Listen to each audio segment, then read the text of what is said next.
In order to be more comfortable when camping, a lot of people will resort to getting an RV. It makes sense. They have kitchens, bedrooms, and even sometimes full bathrooms. But what if I told you that I've found camping gear that provides almost all of the same benefits of an RV, but at a fraction of the cost, and can all fit into the trunk of your car? An awesome tent, cook system, lounging and games, and most importantly, a sleep system that's as comfortable as the one at home. I'm gonna crack a cold one and then get my tent and everything set up and share with you guys all of this awesome gear that I think is better than an RV. This is the setup. It's pretty swanky, and yes, those are solar panels, but the first thing I wanna talk about is this Canopy shelter. It's a new item for me this year with my car camping setup, and I don't know how I lived without it because it's doing three big things for me.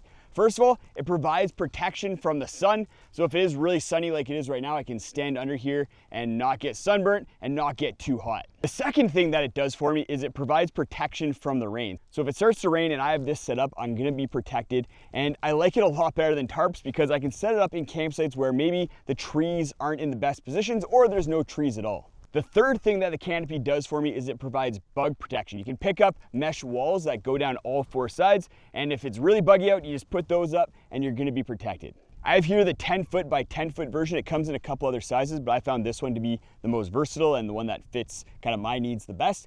And the best thing about it is that it provides so much functionality at a really low cost. Speaking of tents, I have an oldie but a goodie here. It's the Nemo Aurora High Rise. But in previous years, I've used the 4-person version, and this year I upgraded to the 6-person version. That's because Steffi Poo and I recently had a baby girl. We're expanding our family, and I just wanted a little bit more space in case we're putting a bassinet in there. And we still have enough room for both of us, our dog, and our baby. There's three main things that I love about the Aurora High Rise. First of all, it's a big tent, really tall as well. Having that height is really nice if you're getting change inside the tent or just kind of moving around inside. You can walk around instead of having to crawl around. The other thing I really like about it is the ventilation. It has two big windows on either side that you can open up and get a really good cross draft through. And then you have two big doors on either side as well. So you can really open this tent up, get a ton of ventilation. So if it is a really hot day, then you're not gonna be overheating too much. That being said, I do have another piece of gear that really helps with cooling off a tent if it's warm out, and it's not an air conditioner. The third thing I really like about it is that it doesn't take up a lot of space. It packs down really small, so when you're storing it, it's not gonna be taking a ton of space in your garage or your basement. The 6-person version here is easily big enough for a queen size mattress inside there, as well as a dog bed and then a bassinet. It's gigantic. It's time for another beverage, and in order to keep my beverages as well as my food cold, I'm using this Yeti Cooler. It keeps stuff really cold, it works really well, and it's this size, 45 liters, is good for about 4 people for an overnight camping trip, or you can fit 28 cans in here with ice. For dinner tonight, I'm gonna be having steak and broccoli. Really looking forward to it. I got a nice ribeye on sale at the grocery store. And then for my beverage, I think I'm gonna go with the Athletic Brewing Light. We're gonna try this one out. I packed the cooler full of different non-alcoholic beers from the sponsor of today's video, Athletic Brewing. I approached Athletic Brewing to sponsor the video because they make my favorite non-alcoholic beers out there, and they have a bunch of different options with their brews that are really gonna be satisfying for a lot of different tastes. My personal favorites are the Run Wild IPA and then the All Out Extra Dark. The Run Wild is a crisp, clean, and hop-forward IPA with only 65 calories, while the All Out is a delicious, soul-warming, stout-inspired brew. This light brew is really tasty as well and only 25 calories. I like to mix in some non-alcoholic beers when I'm camping because I find not being drunk or hungover makes my camping experiences more enjoyable and more relaxing. I definitely recommend checking out Athletic Brewing for your next camping trip, barbecue, or tailgating party. You can pick them up online. I'll have links down in the video description, or check out your local grocery store and ask for Athletic. It's important to be able to lounge around camp, so I love this big comfy chair from Ozark Trail.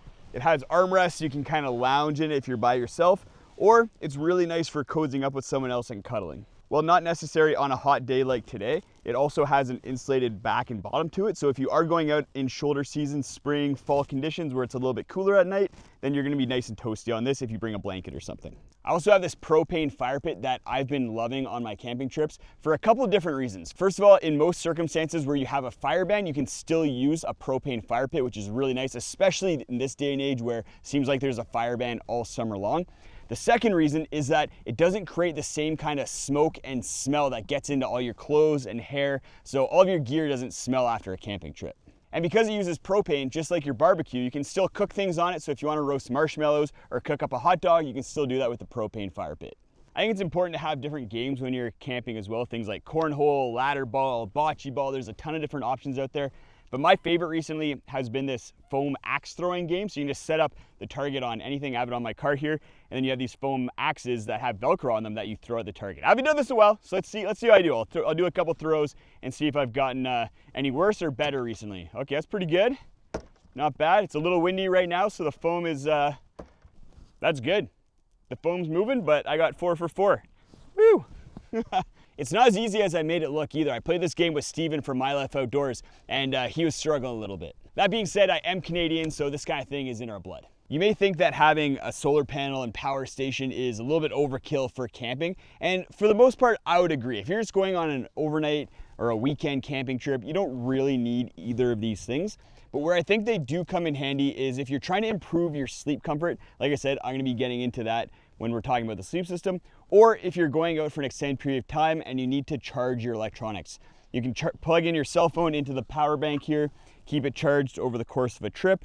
You can also, if you're working remotely, maybe you have a Starlink setup, you can plug in your laptop and just basically hang out in really cool places and work and still have enough power in order to do that. So while not completely necessary, I do think that a power station and solar panels can open up camping a little bit more for people. The bugs are a little bad right now, not terrible because it's later in the season, so I'm not gonna put up the full mesh walls on the shelter, but in order to deal with the little bit of bugs that there are, I'm gonna use this Flex Tail Tiny Repel. So it's just a little bug repeller essentially that creates this field of anti-bugness. I'm not exactly sure how it works, but it's worked for me. It works really well and isn't super heavy, isn't super expensive, and it just uses these little pads that you stick inside of it that heat up and then put out the chemical that makes it so that mosquitoes aren't going to necessarily die when they fly into the vortex, that's what I call it, but they're going to be really kind of dizzy, uncomfortable, and they're going to have troubles landing on you and then biting you. I'm getting hungry, so time to cook dinner. I have everything set up on this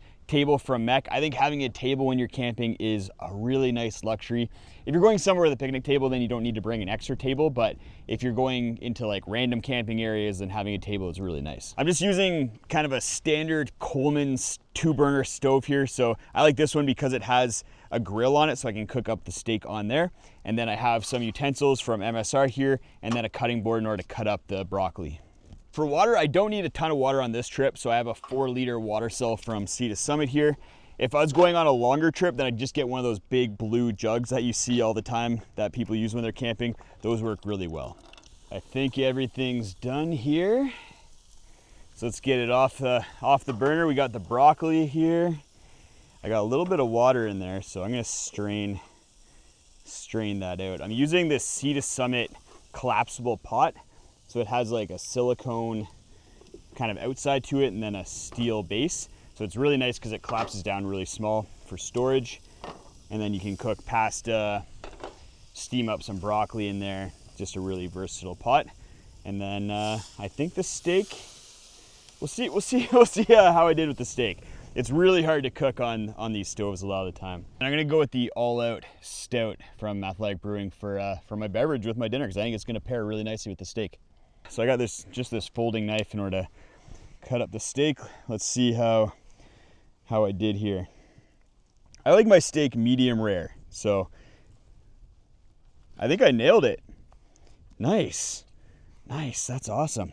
It's a nice juicy, I love ribeyes, and this is, the end is more well done, but salt and pepper, this is delicious. This is a good meal. I'm gonna hang out, enjoy my beautiful meal, these amazing views. I'll turn the camera on so you can take a look at them. And then we'll go over my sleep system because for camping, that's where a lot of people run into troubles, but I think I have it pretty dialed in. Time for my favorite part of this entire camping setup, and that's the sleep system. I've spent years dialing this in so that I can sleep as comfortably as I do at home. And like at home, getting a good night's sleep starts with having a good mattress. And I've spent years trying to find the most comfortable mattresses for both backpacking and camping.